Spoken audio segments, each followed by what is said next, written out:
In June of 1995, over 300 young people from around the world gathered in Loveland, Colorado to learn about a very important issue. Let's talk about the environment. There's destruction. This is an entirely different world which has changed more in 45 years than in the last 10,000 years. But between 1970 and now, there have been over 300 billion gallons of crude oil spilled in the oceans of the earth. Everywhere that I've been for the last 22 years, populations are increasing, they're cutting down the forests, we're overfishing the oceans, the hole in the ozone gets bigger every year. Every major ecosystem in the world is in decline. There are 5.7 billion people on the planet. We are losing in one day almost 100 species of beautiful animals and birds. There's destruction happening at a mass rate. What in the world are we doing as a species? The destruction of tropical forests. And the story goes on all over the world. Chopping down rainforests, polluting the air, the food, the water. We're trashing the ozone. We got garbage so high. Global warming and the rising of our oceans.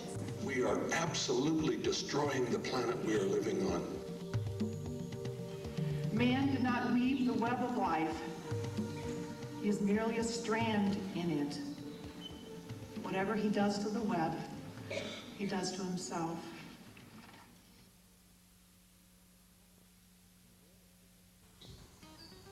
In the world of physics, there's a law.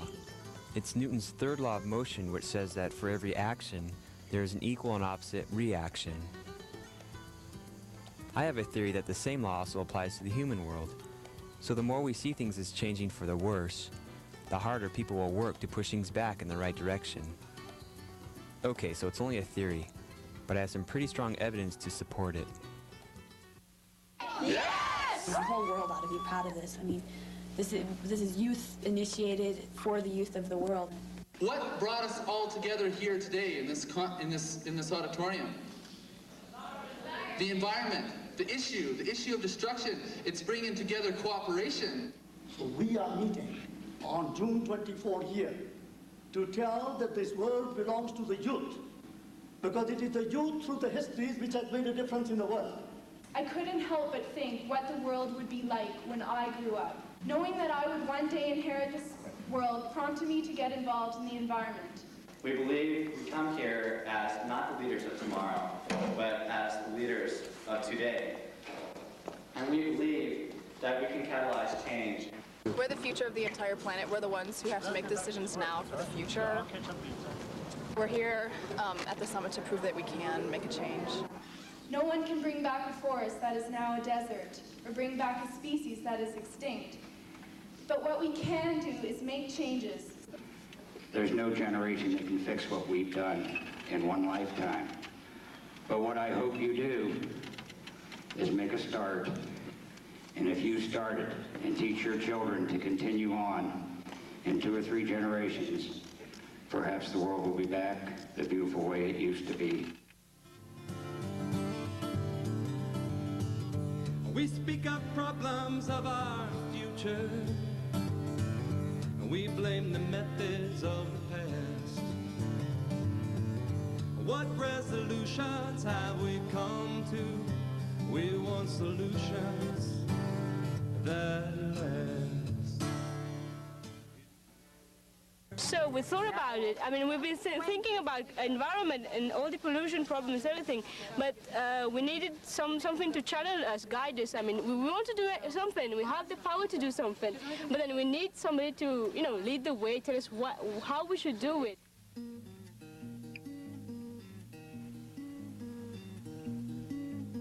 It began as an idea here in Loveland, Colorado.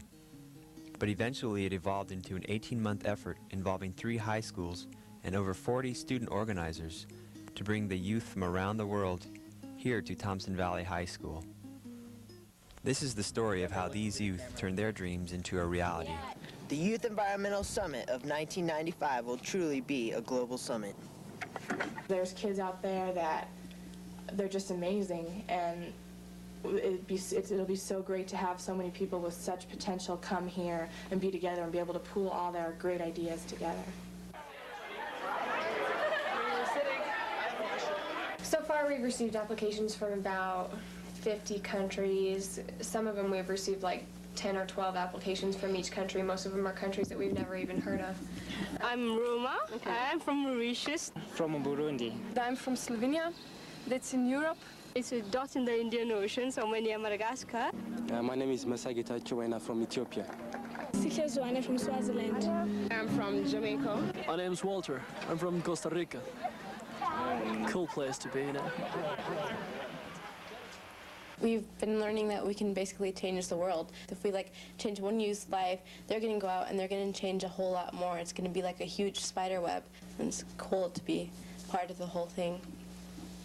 So you guys be thinking of what topic you might want to, know something about and you're also interested in, so you're not going to be bored the whole time you're in team building, basically. We are experiencing now a group of young people that are doers.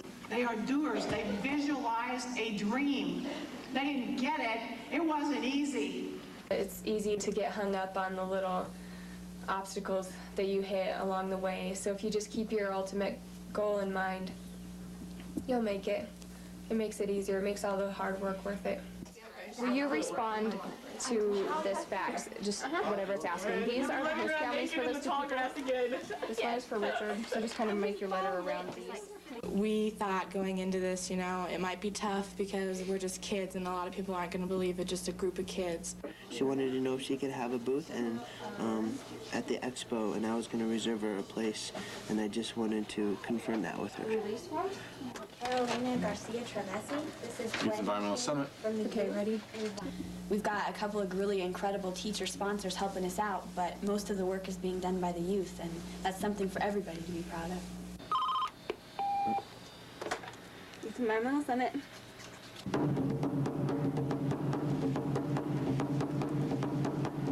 At first, we didn't know how tangible this was, and it's like right there. We can do it. We know we can do it. We know we've got support behind us. I think a lot of times we get bogged down that, right now we're looking at, we only have 6 months to go, and some of us are getting kind of panicked and things like that.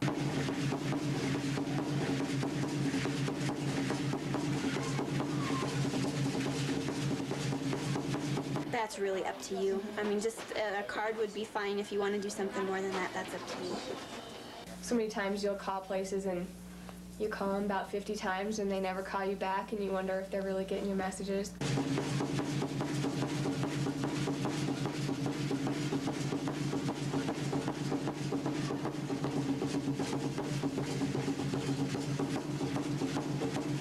We found a couple of really incredible youth speakers, and we've invited them, but we haven't heard back from them yet. It's coming together now. We got $8,000 in 24 hours last week, and I think if that starts happening more and more, then we won't have to focus as much on raising the money, and we can focus more on what our goals really are for the summit, bringing these people together and making this event happen. And it's going to happen. I mean, no matter what.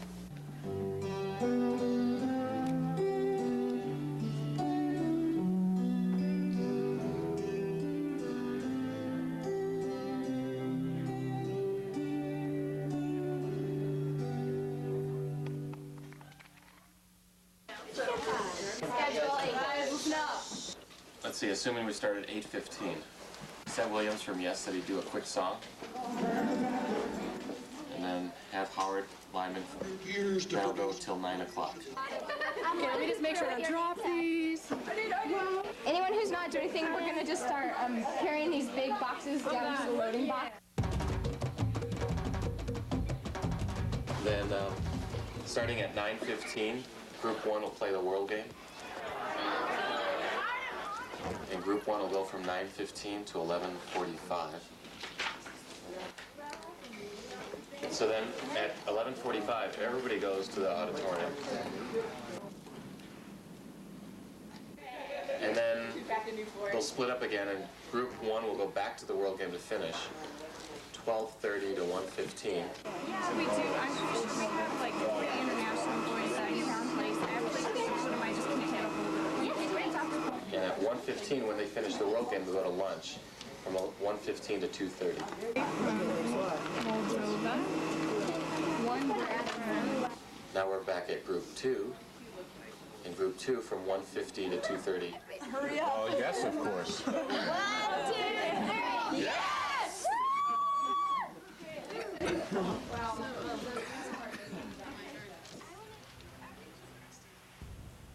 So a year and a half of hard work and dedication has come down to this, the last night before 300 youth from around the world will be arriving in Loveland. And it seems as though everything is ready to go. Everything, that is, except for the Yes Kits.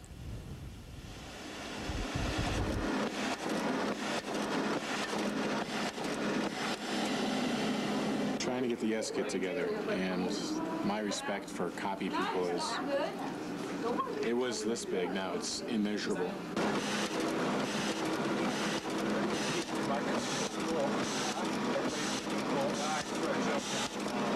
It's a lot of papers. 300 times 78. That's what we're working with, so.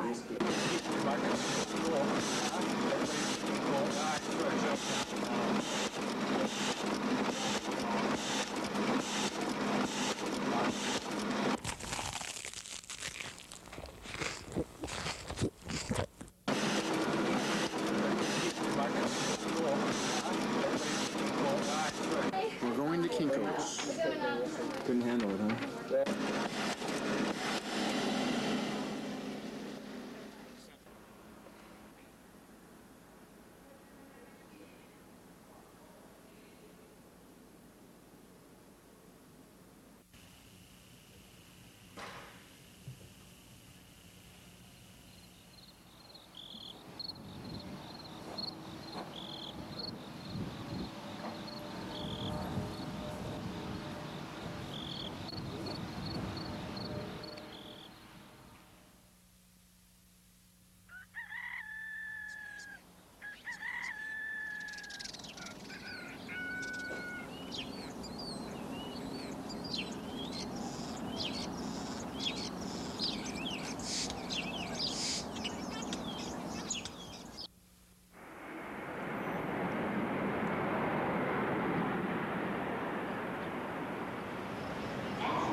Friendly. Even when you're standing by the plane, you feel like a dork holding this thing. But you'll know the person's name. Just keep saying their name, holding it up in front of people's faces. Put it on your head and like... We missed there were 3 of us there. We missed our first girl, and we were all standing there with signs. So stand right in their faces and like jump at them. Say their names. Sean's the person. Sean will join. Andrea. Sean? Okay. Sean is the telephone.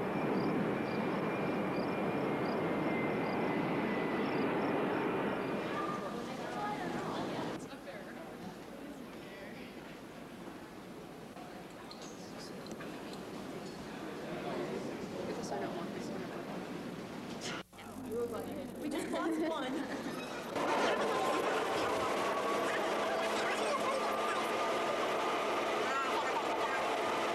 Is it going pretty smoothly, or? Yeah, we've only lost a couple of people. Oh. But we've been able to find them. So.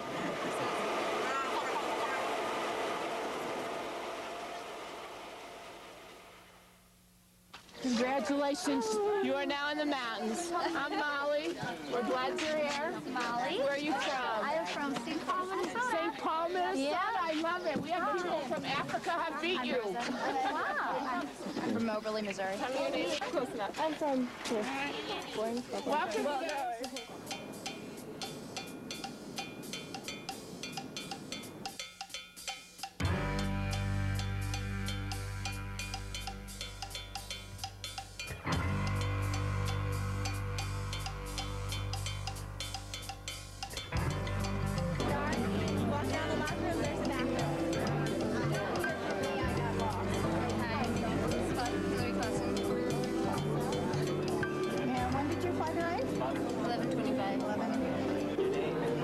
I'm Erin Druckever. I'm from Wheaton, Illinois.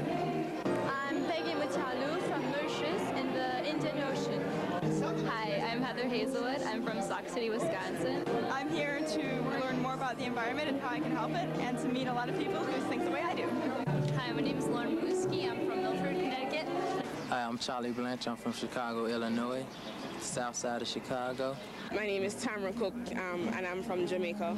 I go to DuSable High School. I'm the president of the Environment Club. There's an environmental club in my school called the Planeteers Club, and I'm the president of that. And I live in Los Angeles area. I like this program because it brought everybody from all different nations together. I'm from Ethiopia. I'm not good at English. I speak French. She's Sweetka and she's from Germany. I'm Johanna and I'm from Germany too. And this is Janine and she's also from Germany. I thought that I should come here because to solve some problems that we face. My name is Hunter Schofield and I'm from Boone, North Carolina. As you know, Ethiopia is among the poorest countries in the world, so that's why I think I have to come here. I'm very fortunate and very honored to be a part and be in the presence of people who are here for no other reason because they care, and there could be no greater reason than that. And I'm here because I want to learn more about the environment, and I want to get more involved, and I want to save the world.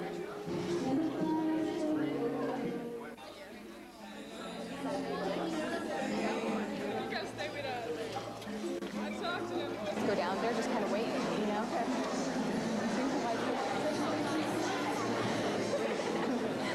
You all ready? No? Yes. I think so. I'll never be ready. Heather, will you go up and tell the people in the station 5 minutes and then go ahead and cut the lights? And also, will you tell all those people in the doorway to get in here? Thanks. You want the doors closed? How's it going, guys? All right. Really excited to be here? Excited as I am?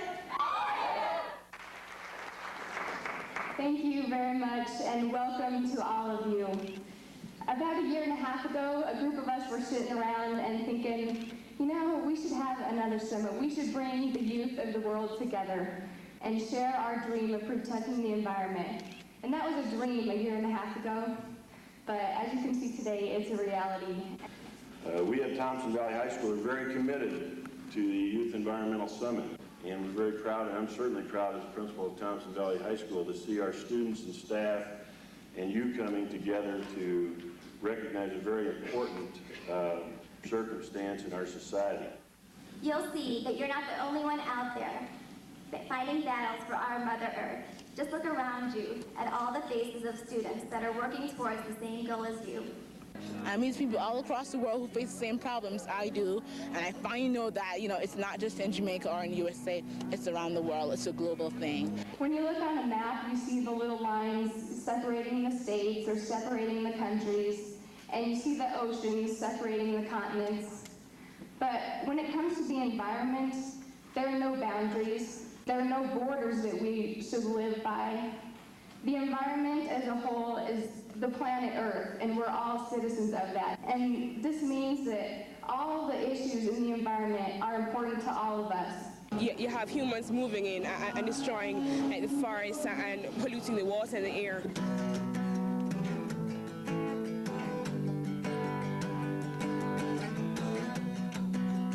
Wish you brought your percussion, man.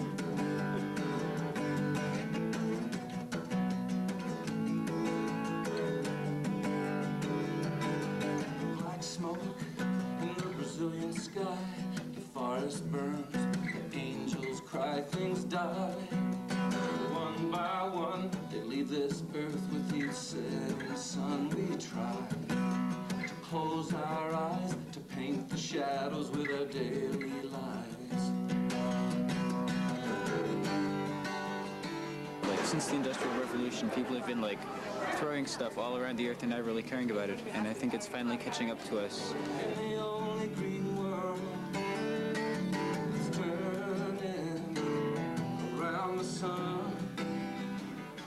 an environmental culture. I think that's what we lack really, because I think we've been used to, you know, dumping things over here and everything, but we don't know why, what's the consequences. And now that people are starting to get conscious about it.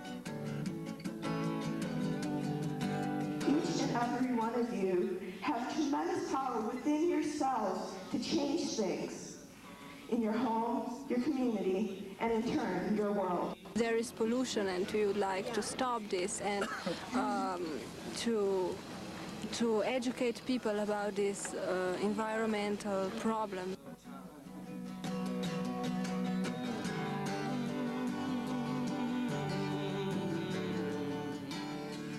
If we believed that all was lost, none of us would be here today.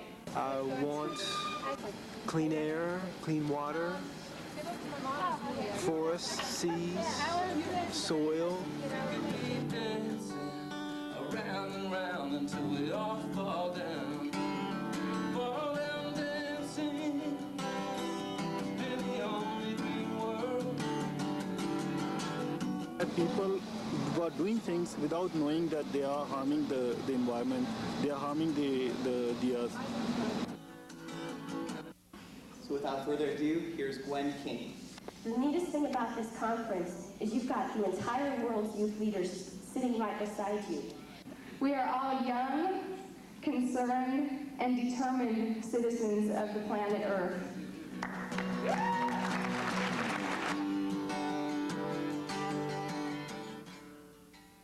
Basically what I want to say is that you can change the world. You do have a dream, and you have the power to make your dream become solid, living, breathing reality. And you guys sitting right here are proof of it.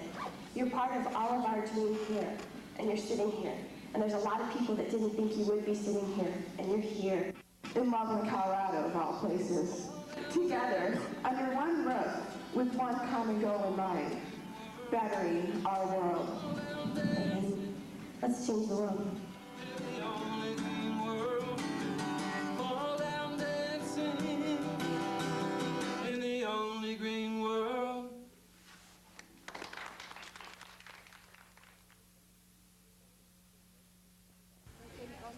The Summit students spent the week getting educated about a variety of issues. I'm a fourth-generation farmer, rancher, feedlot operator. The United States of America, in a little over 200 years, we have already lost 75% of all the topsoil we had because of the way that we are farming. It takes 16 pounds of grain to put 1 pound of meat on a plate today. I think education is not only important to environmentalists, but anyone who wants to live and survive on the planet. My name is Kurt Clemens, and I'm what's called an environmental activist. I've been working in the rainforest for 22 years. You'd have a hard time finding one person who hasn't at least heard of the rainforests. The big thing now is to see what we're going to do with that information. If I can have the slides, the first thing I'm going to talk to you is about the black rhino, which is my main project. And today, the environment, according to 98% of the people of the world, is the key issue in terms of our survival. Education and awareness and respect all pretty much tie in together, and that is the base of the problem, because if you don't know what's wrong, then you have no way of fixing it. If we don't solve the mining problems, then we won't be able to solve the ecological problems. It's the thinking that is our problem. I believe, for example, that environmental education at an early age is the key to preserving our environment. In Illinois and Indiana, we had a bird called the passenger pigeon. It was the most numerous bird in the world. 3.7 billion birds in a flock.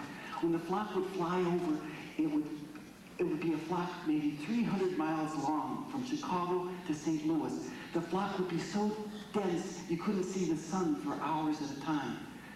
There isn't one left. They were all killed. People would knock them out of the trees. Knocking out of trees with sticks during their nesting season.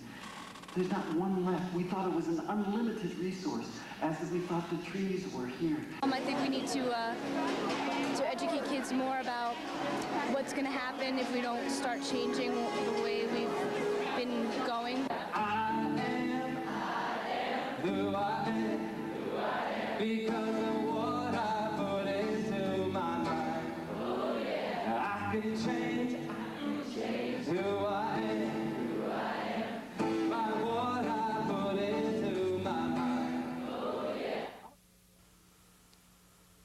So the students fed their minds in a variety of educational workshops. I really like the workshops because I learned a lot from them, like stuff that I didn't know before. What workshop are you guys going to? We're going to the Earth, developing a better connection with the Earth than you. And you? I'm going to peer leadership. There was a lot of good speakers and workshops that gave a lot of good information. My name is Singa. I come from Poland. And what workshop are you going to go to? In a workshop. We're going to healing the earth from the inside out. What we're allowed to talk about in America, so we can talk about what's going on in Central America as far as the rainforests are being destroyed. What we have problems talking about is how United States corporations are responsible, or how we've promoted a class system that really sustains that. And what you're going to do right now... Continue. Okay. What you're going to do right now is pass around these sacred objects. Pass them around as if they were the most precious thing you've ever seen before. We take things for granted. We see things every day that we just pass them, or we're too busy to pay attention to them. We should stop and look and listen and learn more than just walk on. That's life. That's how we learn to be more environmental aware. These students are developing goals for the next 5 years of their life, and also for the next year, and also for the next 6 months and 2 months, and for the next 2 weeks. And by creating these goals for themselves, they're going to have a much greater ability to be able to reach their end vision and be able to create what it is in the world that they specifically want to see. We have dilemma cards, and it's just like a problem. We have to try and find a solution for it. There's a choice between spending 4 hours planting trees or 4 hours raising money to send to Costa Rica for a rainforest, and he's going to tell us his decision. Well, I'd rather plant trees in the park because we don't know what would happen to the money. Well, we hear a lot of each other's ideas and our different opinions. I guess why I wanted to come to this workshop is we want to try to reach out to other schools and start programs in theirs. And I guess we had a little trouble getting ours started, so I was hoping I could find a nicer, easier way to get it going, especially in a school that doesn't really I don't want to say doesn't want it. We're not the only ones who are having problems with administration or setting something up. It's to your benefit to build an ally relationship with the principal of your school, with the school board. I learned that to get active in anything, you have to build a local backbone and then go out nationally, globally, whatever you want to do, but you have to make sure that you have a good structure first. There's direction, there's coaching, there's supporting and delegating. And if you're not balancing those 4 components of leadership, then you're not being an effective